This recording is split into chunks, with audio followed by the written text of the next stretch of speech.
Hello, everyone. This is LaRon. Some of you may recognize me from African American DNA 1 and 2, where I took a mitochondrial DNA testing on African American DNA 1. I found out that my direct maternal roots were Native American.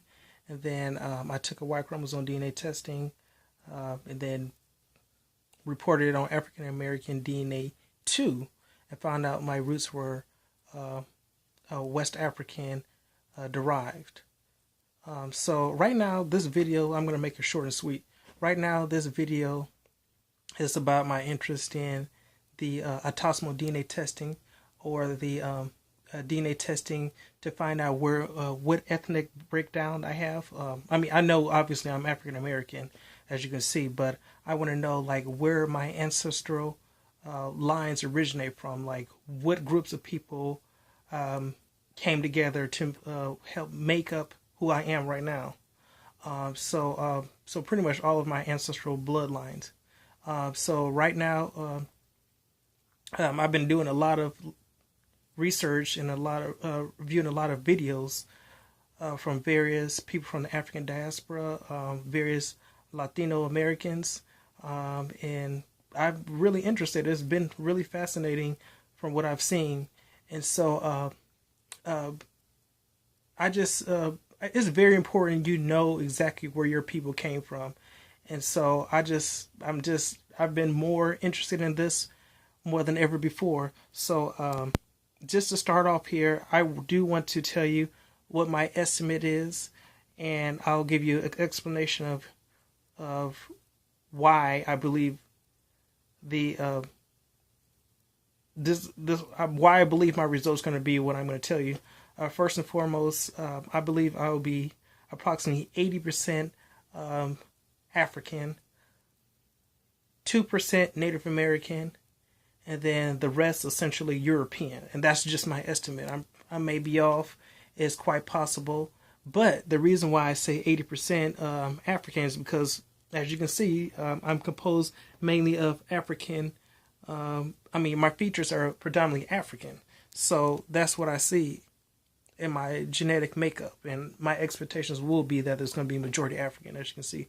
The 2% Native American is because I took that mitochondrial DNA testing and came back Native American, and my family oral traditions claim that one of my Native American maternal ancestors was, and this is several generations back, she was a Native American woman that worked in the fields, and her husband was a black man. Native American woman that worked in the kitchen, and her husband was a black man.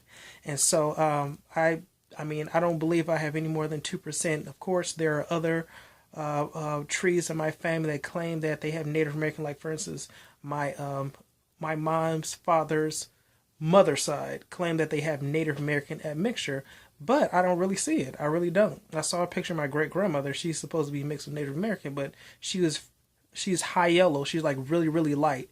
And then she did have some fairly slanted eyes, but that's not enough to say that she's mixed with Native American. You can receive those physical features. The light skin could have come from European admixture, and the eyes could have came from the African admixture. So it's quite possible she could have achieved those physical features from being mixed with European and African. And so I really don't believe it. I really don't believe it. So other than that, the rest I believe is European, because again, my mom's father, he was a black man, but he had reddish brown skin complexion. My mom stated that he had lighter legs and I believe maybe lighter arms, that suggests at one point in time he was like really, really light. And so he also had like grayish colored eyes as well. And I believe his father was a dark skinned man, and he had light brown eyes or hazel eyes, and his mother was light skinned and she had light or medium brown colored eyes. So I believe he received a large amount of European ancestry from both his parents. That's just what I expect.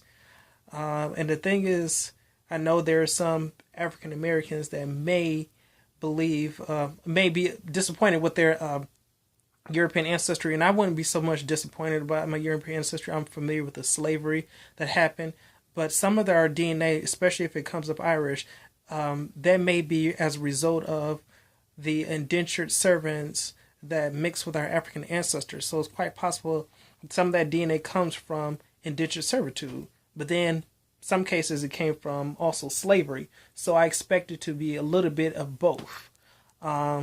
So yeah, I mean, even though our ancestors, a lot of the DNA they received was undesirable, I mean, it's still part of my ancestry, and I mean, it makes up who I am today. Like, I'm here, just like Maya Angelou states that they're your ancestors. You're here, and I don't have to appreciate what they did, and I don't appreciate what they did. But I mean, it's not affecting me. It happened in the past, and I'm still here. So yeah, again, I predict that I'm approximately 80% African, 2% Native American, and the rest essentially European. But hey, I may be wrong.